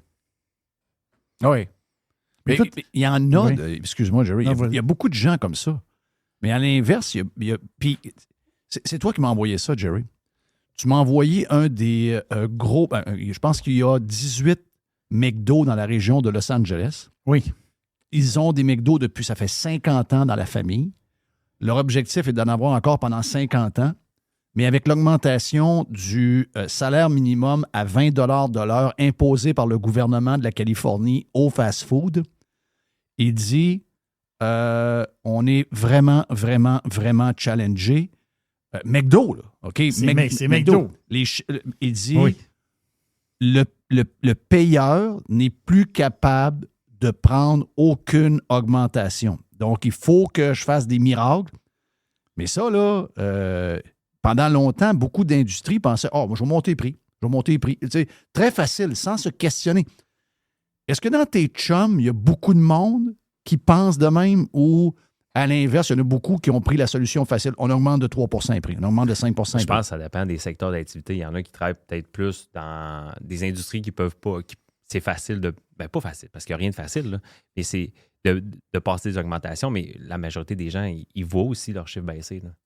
Ils voient que 10 % ou ils voient que ça s'en vient, qu'ils vont payer, que leur chiffre d'affaires va baisser, donc ils prennent des actions. Je pense que là, le monde le réalise plus que l'année passée, Jeff. J'ai pas les mêmes discussions que l'année passée que cette année. Donc, les gens qui pensaient que la solution au problème, c'était on monte les prix. Ils commencent à comprendre que tu peux plus monter les prix. C'est ça. Une capacité de payer. Mais tu sais, dire monter, je vais monter... parfait, je vais monter le maillot à 9 $. OK, mettons. Le maillot serait acheté à 9 $. OK. Il faut calculer comment on n'en vendra plus. On va l'en vendre moins. Oui. OK? Mais effectivement, là, après ça, tu fais challenger en disant, OK, mais c'est soit ça ou tu n'en vendras plus jamais. Ou l'autre solution. L'autre solution, comme Kraft qui vient comme Kraft qui avait leur vinaigrette Kraft à 475 ml. Donc, la vinaigrette normale Kraft, c'est 475 ml. Là, il est rendu à 425 ml. C'est un nouveau format de bouteille. La bouteille a changé, là. La bouteille Kraft a changé. C'est 10 % de moins quand même dans la bouteille. Là. Même prix. Mais tu sais, la toi, tu es là-dedans, là, tu es dans l'alimentation. Le monde sont de plus en plus... Le monde n'était pas de même il y a 5 ans. Là. Mais il y en avait un petit peu de réduflation, mais c'était pas... Là, c'est évident. On dirait que le monde sont sensibles à ça. Là, quand ils arrivent, ils achètent la vinaigrette Kraft, ils disent « Ouais, la nouvelle bouteille, là, a changé la bouteille. Ah, regardons. Ben, la nouvelle bouteille, elle... Et puis pareil, hein? Elle a changé de format. Voilà, c'est 425 ml. Deuxième partie avec PO de Firebarns. On a la recette qui s'en vient, mais c'est toujours un prétexte pour jaser. Parce que PO, il jase pas beaucoup, hein? Hein, Jerry? Il jase pas pantoute. Puis toi non plus. Non, on jase pas du tout. Puis moi non plus. C'est incroyable. Incroyable. Il y a juste Tiger que jase pas bien. On vient avec la deuxième partie avec PO de Firebarns. Radio Pirate. It's exactly what they need. Radiopirate.com. Juste du bon stock. Every hour. Du bon stock. Radiopirate.com. Get pirate or get out.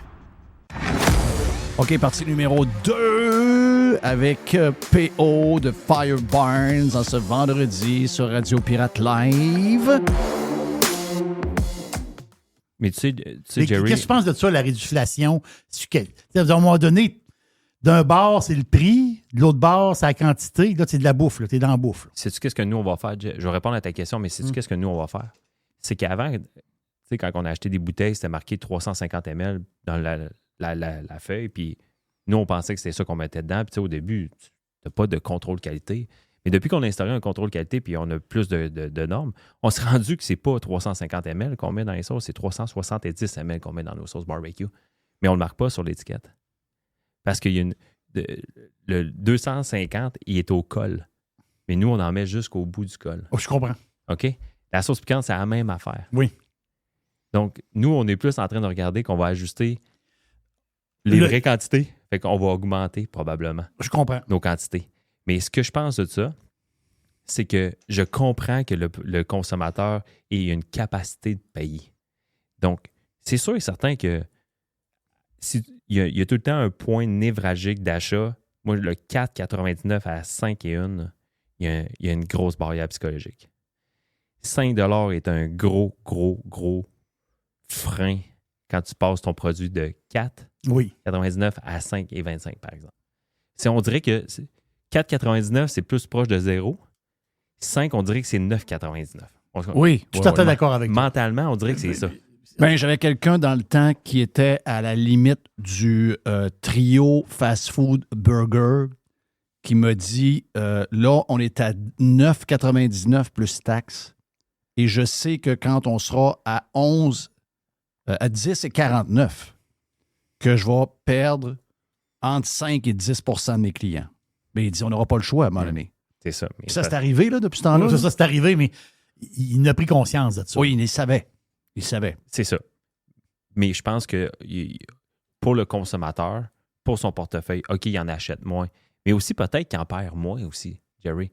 Parce que tu sais, ta vinaigrette, des fois, elle dure longtemps. Il reste de la vieille vinaigrette dans ton... C'est ça, ça traîne dans le frigidaire. Le fond, tu le jettes. C'est vrai, je suis d'accord avec toi. Il y a un côté, des fois, OK, on achète moins, mais peut-être qu'on en perd moins aussi. OK? Mais il y a un autre tournant que nous, on en regarde aussi, puis là, on m'a vraiment fortement conseillé d'en parler, puis je vais en parler aujourd'hui. Nous, on a pris une décision environnementale en 2018, OK? Puis tout ce qui est nos normes, nous, environnementales, on le fait depuis 2018. Ça a commencé quand on était à notre ancienne usine, puis qu'on achetait de la matière première aux 4 litres, OK? Puis que le container s'était vidé le mardi matin, puis le mercredi midi, il était plein. Oui. Là, j'ai fait, ça marche pas. Ça marche pas, pourquoi? On peut pas faire ça à l'environnement. Et ça, c'est 2018, OK? Et nous, j'ai appelé mon représentant, j'ai dit, là, moi, ça marche plus, trouve-moi quelque chose en vrac. Il dit, ça se fait pas. Tu me dis, moi, ça se fait pas, ça se fait, mais je vais le trouver. Effectivement, je l'ai trouvé, puis on a tout réduit notre usage unique pour l'usage unique. Donc, on ne prend plus de quoi. Pour tous tes produits de base. Majoritairement. Il nous en reste un, là, mais tu sais, c'est de l'aluminium. Des cannes d'aluminium. Mais tu sais. Mais ça se recycle bien, là. C'est ça. Ça va changer, anyway. Mais on a pris cette prise de conscience-là. Ça fait longtemps, mais on ne l'expose pas, et on devrait le faire. On a le virage du plastique recyclé dans nos bouteilles aussi. Mais ça coûte plus cher. Oui. Ça coûte moins cher du plastique neuf que du recyclé. Oui. OK? Moi, je trouve ça aberrant, là. Ben oui. Pour moi, c'est aberrant, OK? Mais nous, on ne le met pas de l'avant. Mais on devrait le mettre de l'avant. On fait notre portion, nous autres, sans trop l'exposer. Ce que je trouve moins le fun, c'est se faire imposer des choses, mais nous, on l'a déjà, cette conscience. Vous l'avez fait par vous-même. On le fait par nous-mêmes. Oui, bravo. Puis, on ne le met pas dans le prix. On pourrait dire à nous autres, au niveau marketing, dire, écoute, c'est du plastique recyclé. Oui. Mais on vend une pièce plus chère. On ne veut pas aller là. Parce que nous autres, on pense tout le temps aux 2 personnes. Parce que la mission d'entreprise de Fire Barnes, c'est produire et vendre des sauces piquantes, barbecue, épices, condiments de qualité exceptionnelle et les rendre accessibles à tous. Puis c'est ça que j'ai eu une prise de bec, puis je suis très à l'aise d'en parler avec mon père dans le dernier meeting de direction. Là-dessus, je dis, Marcel, on va le faire. On va augmenter les prix. Par contre, il faut changer toute la mission d'entreprise. Parce que ça va à l'encontre de la mission d'entreprise. Puis, mission, vision, valeur, c'est la base de l'entreprise. S'il n'y a pas une concurrence entre les trois, ça sert à quoi? Ouais. Donc, nous, de qualité exceptionnelle et les rendre accessibles à tous.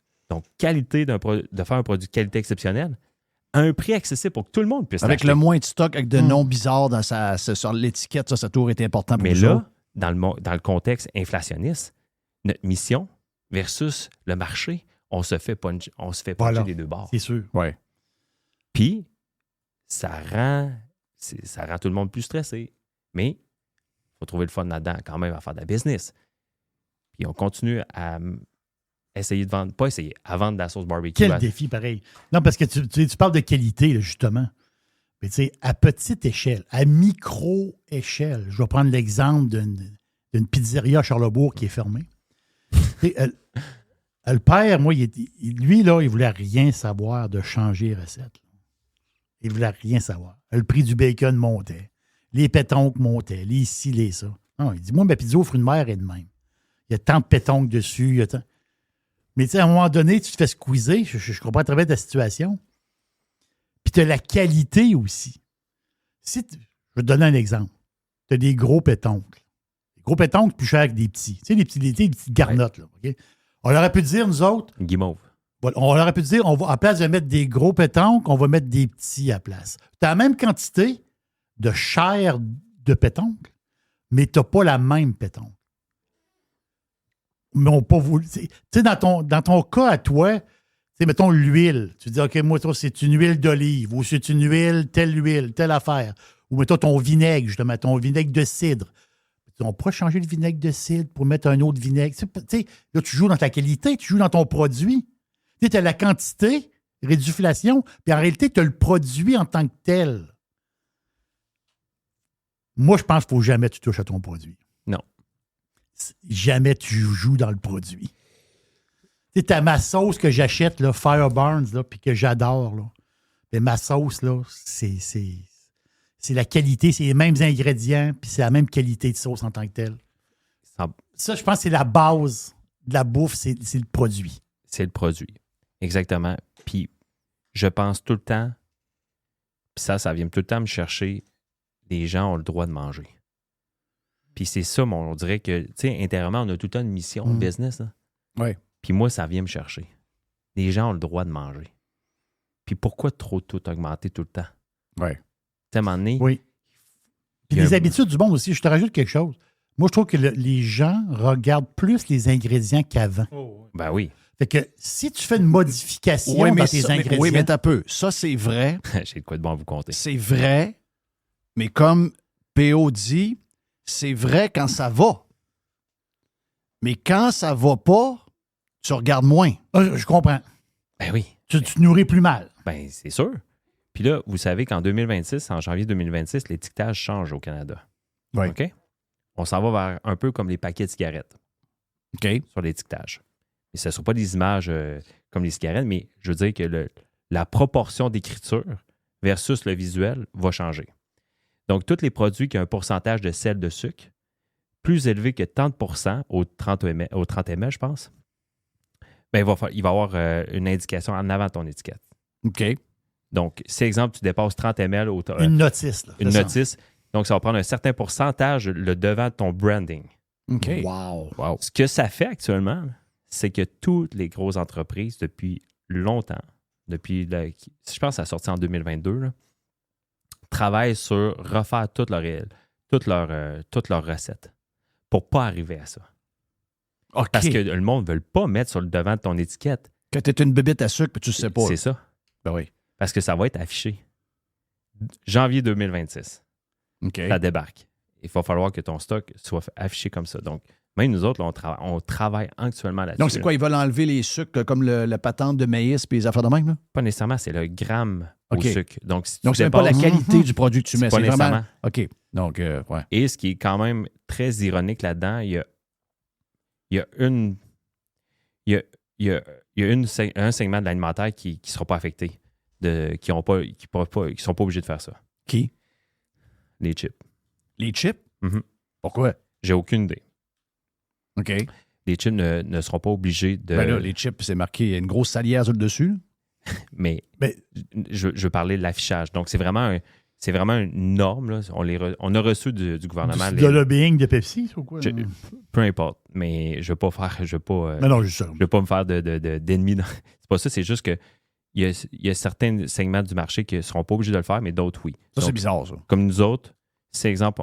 Puis là, je ne vais pas donner vraiment les vrais chiffres là, parce que je n'ai pas le document devant moi, je voulais juste vous le communiquer. Là. C'est au 30 ml, tu dépasses 15 grammes. Mais je ne suis pas certain de sucre. OK, oui, c'est ça. 15 grammes de sucre au 30 ml. Oui. Tu es obligé de l'afficher en avant. Même chose pour le sel. Même chose pour le sel. En avant? Les gras trans. OK, gras trans aussi. Gras trans.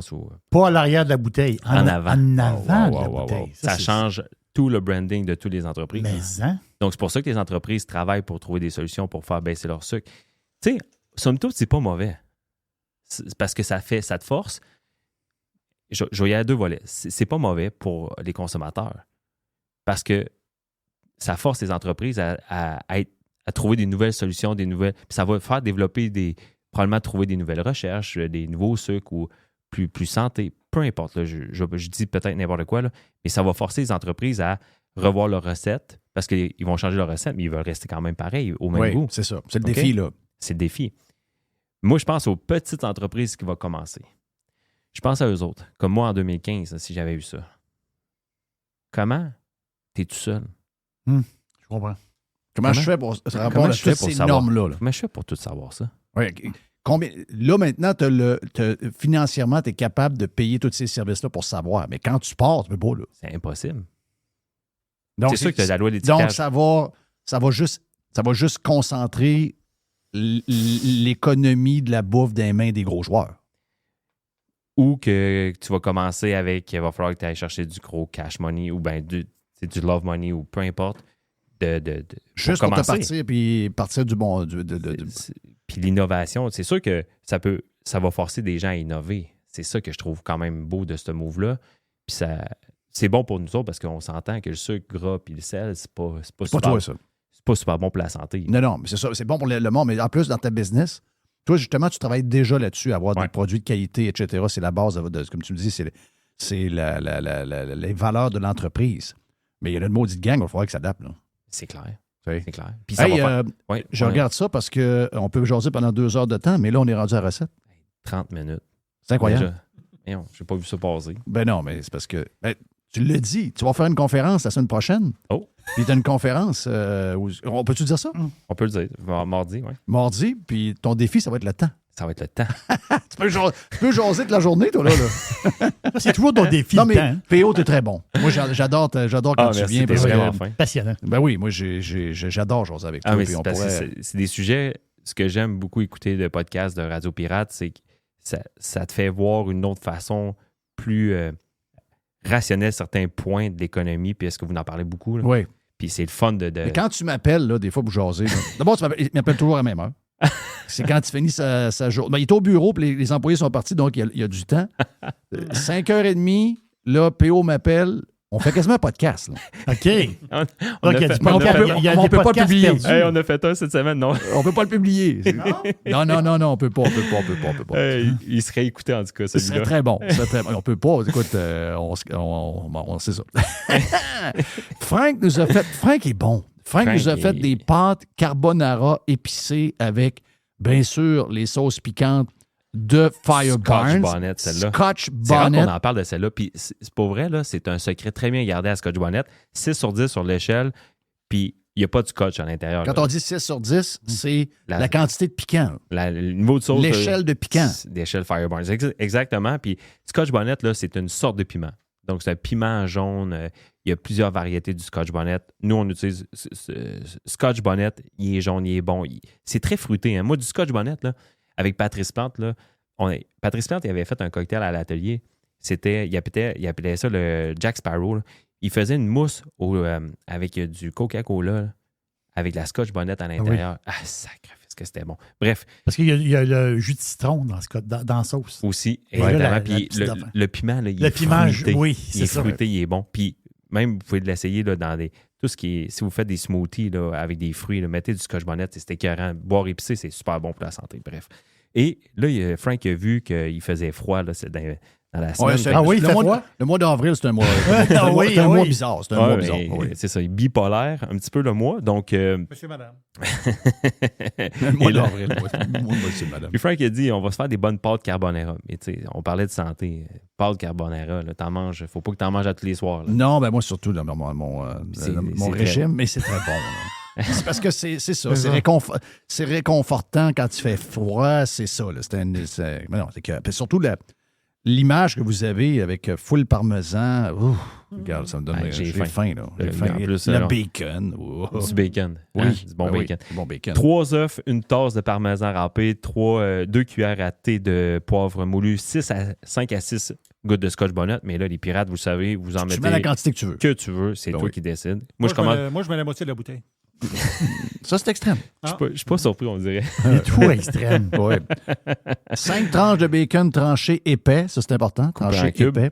Coupé en petits cubes. 250 grammes de pâte alimentaire cuite. Et fait que là, dans la poêle, tu fais cuire ton bacon jusqu'à temps qu'il devienne croustillant. Puis tu conserves ton gras. OK? C'est important, tu conserves le gras. Dans un bol, tu mélanges tes jaunes d'œufs, le parmesan, le poivre, le gras de bacon et la sauce scotch bonnet. Et on s'entend, c'est-tu bon, ça, un peu? Et l'autre cuisson, là, avec oui. ça, il faut te mettre dedans.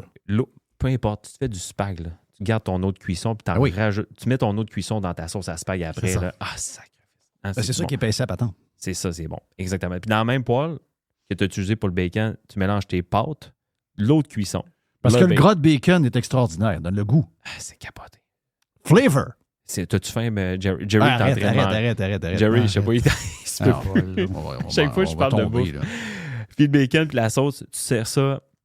Après ça, tu fais un beau montage là, avec tout ça. Là, tu mélanges ça, là, puis là, ça vient tout visqueux, puis c'est bon. Là. Puis là, tu mets ça dans ton bol, puis tu rajoutes du parmesan.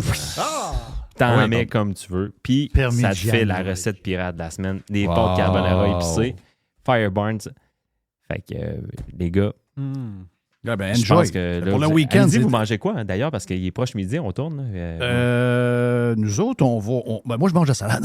Oui, c'est ça. Hey, ta salade. Je mange la salade, c'est ce que je te dis. Mais je mange les meilleures salades du monde. Ma blonde fait les meilleures salades. En fait, ma blonde, tout ce qu'elle fait, c'est toujours meilleur. Ça arrive-tu qu'elle est de mauvaise humeur? Parce qu'à chaque fois que je la vois, elle est toujours de bonne humeur. Oui, ça arrive. Ça arrive jamais. Moi, je n'ai jamais vu de mauvaise humeur. Mais ça arrive, mais... Non, ça arrive. Oui, en tout cas, elle a tout le temps. Oui, non, mais c'est une fille positive. Oui. C'est une fille crinquée, c'est une fille avec du gaz. Mais je vais dire de quoi... pile pas sur le pied d'une de ses filles. Il va dire de quoi elle va devenir très, très, très maline. La maman ourson va devenir très maline. Les gars qui fréquentent tes filles, là, ils sont mieux de bien s'en occuper. Là. Ben là, il y en a une qui est pas mal réglée. L'autre... écoute, c'est drôle, il y a un père de famille qui m'a parlé de son gars. Il dit, mon gars, il a 19-20 ans. Il dit, les filles ne l'intéressent pas. J'ai demandé, es-tu gay, toi? Et il dit, ben non, je ne suis pas... Les gars d'aujourd'hui, les gars de COVID sont... Ils prennent pas les devants. Ils attendent que les filles... Zéro filles. La COVID les a focaillés un peu. Ils sont zéro filles. Beaucoup... parle aux filles, là. Les gars dorment au gaz. Nous autres, à 18, 19 ans, 20 ans, on avait une chose en tête. C'était les filles. C'est la seule affaire qu'on voulait. On voulait pas passer notre vie qu'eux autres, mais on voulait avoir une nuit. On voulait avoir une soirée. On voulait avoir quelque chose. C'est ça. Bref. C'est ça. P.O., merci thank you, beaucoup man. À tout le monde. Merci, puis bonne semaine. Yes, même chose. Jerry, thank you, man. Regarde, ta salade, là, prochain coup, là. Est-ce que tu as des tranches de concombre dans ta salade? Oui. Parfait. Mais tu l'as comme 6, 7, 8 tranches? Alors, on les met en petits... En petits cubes? Oui, petits cubes. Parfait. Mais tu mets tes petits cubes, mais avant de les mettre dans la salade, saupoudre avec l'épice blodée César Fireburn. Ah oui. Sur le concombre. Moi, je mets des tranches de concombre, puis je mets l'épice César sur les concombres. C'est quoi? Donc, ils viennent comme rouges, un petit peu des petites affaires rouges. C'est bon.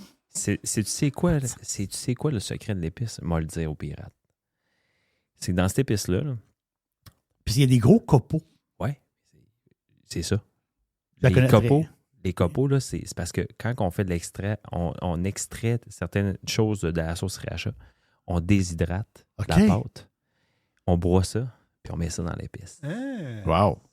C'est ça qui fait les copeaux plus gros un peu. Wow! Wow! En plus, une récupération. Ouais.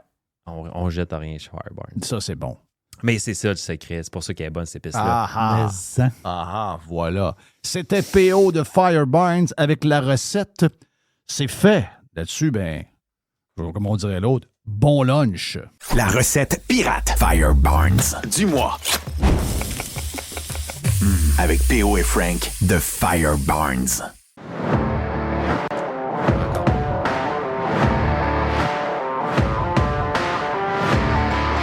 Hey Jerry, on a fini pour la semaine. Bon week-end, mon ami. Puis on se reparle lundi. Oui. Ouais. Du hockey. Puis du hockey. Puis un peu de hockey à travers. Puis un peu de hockey. Ben oui, why not? Why not? Non, c'est tellement le fun. Ça, c'est le meilleur temps de l'année. Ben, c'est le meilleur temps de l'année pour le hockey. Thank you, Mr. White, pour la prod. Yeah. On se reparle lundi sur le live. Bye.